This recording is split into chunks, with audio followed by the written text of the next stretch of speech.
한화 에어로스페이스가 호주에 우리 기술력으로 만든 장갑차를 3조 원 넘게 판매합니다. 우수한 품질과 가격 경쟁력을 무기로 K방산이 세계 무대에서 주목을 받고 있는데요.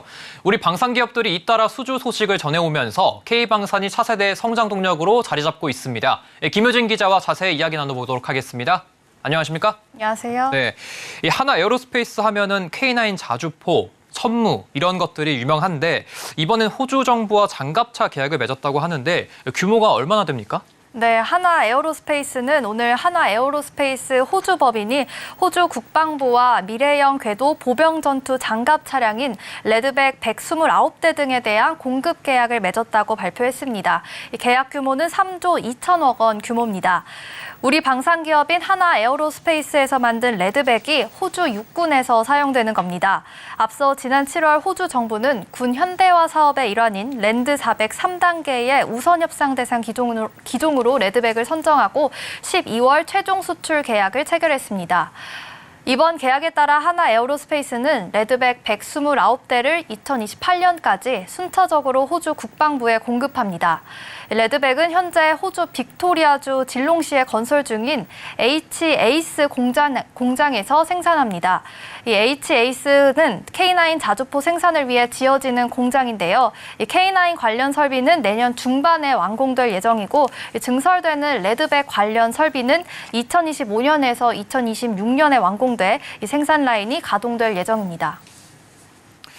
네, 3조 2천억 원이면 굉장히 큰 규모인데 그만큼 수주 경쟁도 치열했을 것 같습니다. 대규모 계약을 체결할 수 있었던 좀 비결이 있을까요? 네, 말씀하신 대로 이번 계약을 두고 미국 제너럴 다이내믹스 에이젝스, 그리고 독일의 라인메탈 링스, 영국 BAE 시스템즈 CV90 등 기존 방산 선진국도 참여해 치열한 경쟁을 펼쳤습니다.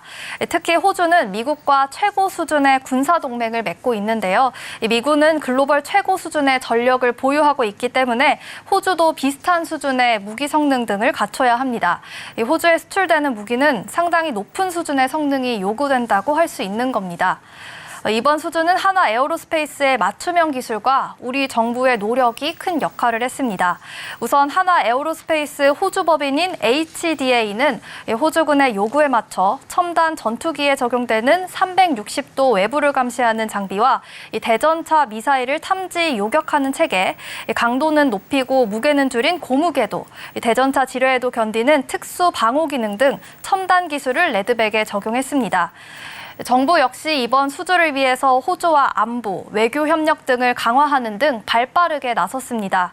국내에서 사용 경험이 없는 레드백 제품의 신뢰도를 확보하기 위해 노력했는데요.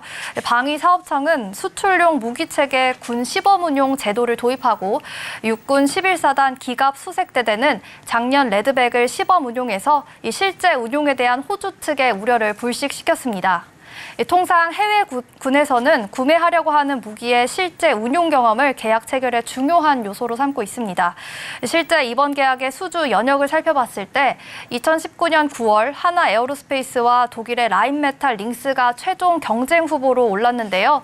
우리 군에서의 시범 운용 경험과 RMA라는 프로그램을 수행하면서 현지에서의 여러 시뮬레이션을 통해 레드백의 성능과 요구사항 이행 능력을 검증한 후 레드백이 최종 우선 협상 대상자로 선정됐습니다. 한화 에어로스페이스 호주 법인장은 도면조차 없던 상황에서 과감한 투자를 통해 사업에 뛰어들었다며 최종 후보 결정을 한 달 앞두고 시제품 제작을 완료했고 이후 테스트 과정에서 호주 정부와의 약속을 빠짐없이 지키면서 구축한 신뢰가 최종 계약에 큰 영향을 미쳤다고 말했습니다. 실제 이번에 수출하는 레드백이 요구 수준이 높은 호주 육군의 요구 성능을 충족한 것을 보고 이미 많은 국가들의 관심과 문의가 이어지고 있습니다. 네, 글로벌 최고 수준의 성능을 요하는 우리 호주 정부와 수출 계약을 체결한 게 이번 계약으로 좀 우리 K방산이 성능 면에서는 인정을 받았다 이렇게 볼 수가 있을 것 같은데 수출 물꼬가 앞으로 트일 것 같습니다. 네, 이외에도 카이 그리고 LIG 넥스원, 현대로템 등 우리 방산 기업들의 계약 체결 소식도 계속해서 들려오고 있다고 하는데 좀 기업들 반응이 어떻습니까? 네. 그 새로운 시장 개척을 위해서 열심히 노력 중입니다. 이 하나 에어로스페이스를 포함해서 카이와 LRG 넥스원은 현지 시간으로 4일부터 7일까지 이집트에서 열린 방산 전시회 이덱스 2023에 참가했습니다. 아프리카와 중동 시장을 타겟으로 마케팅에 나서고 있는 겁니다. 카이는 FA50과 KF21, 미래형 항공기체 등 차세대 공중 전투체계를 소개했습니다. 또 수리온, 소형 무장 헬기에 유무인 복합 체계를 적용한 모델도 선보였습니다. 또 우주와 관련해서는 차세대 중형 위성 2호, 초소형 합성 개구 레이더, 저궤도 통신 위성을 전시하면서 K-스페이스 기술을 소개했습니다. LRG 넥스원은 항공 유도 무기인 KGB와 FA50에 들어가는 A사 레이더, 그리고 대전차 유도 미사일인 형궁 제품을 소개했습니다. 카이와 LRG 넥스원은 이번 이집트 방산 전시회에 처음 참가했는데요. 우리 방산 기업들의 무기 체계가 우수한 성능과 가성비를 인정받고 있기 때문에 현지에서 큰 관심을 받고 있는 분위기입니다.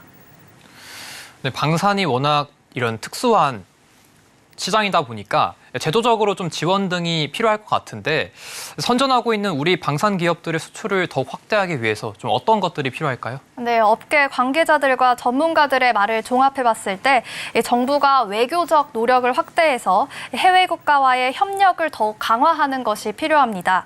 전략적 동반자 관계 등으로 국가 간 군사적 협력 관계가 격상됐을 때 실제로 수출 시장에서 우리 기업들에 대한 인상이 개선되는 것이 체감된다고 합니다.